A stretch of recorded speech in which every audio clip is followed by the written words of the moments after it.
இந்த 4 பேர் வந்தா ஒரு நேரம் சோறு போட மாட்டீங்க.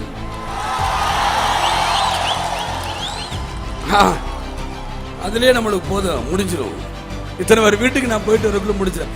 என்னையா காசு காசு காசு பணம் படப்புவாங்கயா நீங்களும் உங்க காசு என்னையா கோடி கோடியா சேர்த்து வச்சு எங்கேயா கொண்டு போக போறீங்க? செத்தா கூட அருணாக்குடி அத்து விட்டுட்டு தான் உள்ளத்துக்கு கொண்டு போய் போதைக்கிறான். காசும் கிடையாது, ஒண்ணும் கிடையாது. விஜயகாந்த் இப்படிலாம் மிரட்டுன்னு நினைச்சா தோல்வி அவங்களுக்கு தான் தவிர எனக்கு கிடையாது. உங்களை மாதிரி நான் காசுக்கு ஆசைப்பட்டு லஞ்சம் வாங்கணும், பெரிய ஓனர்களை பார்க்கணும், பெரிய அதிபர்களை இப்பயே பார்க்கணும் பயம். எனக்கு அந்த பயம் இல்லை. மக்கள்கிட்ட நேரடியாக சொல்லுங்க, என்கிட்ட காசு இல்லை, அவன் கோடி கோடியாக செலவு பண்ணுவான். நீங்கள் ஓட்டு போடுறீங்கன்னா ஓட்டு போடலையா சொல்லுங்க. என்கிட்ட காசு கிடையாது. இப்படிதான் வரப்போறேன். பாராளுமன்றக்கப்ப பத்திரிகையாளர் நண்பர்கள்லாம் கேட்குறாங்க, ஏன் சார் உங்களுக்கு காசு வேணுமே? என்னுடைய பொருளாளர்களே என் தொண்டர்கள் தானே, என்னுடைய தாய்மார் சகோதரர் இவங்க தான்.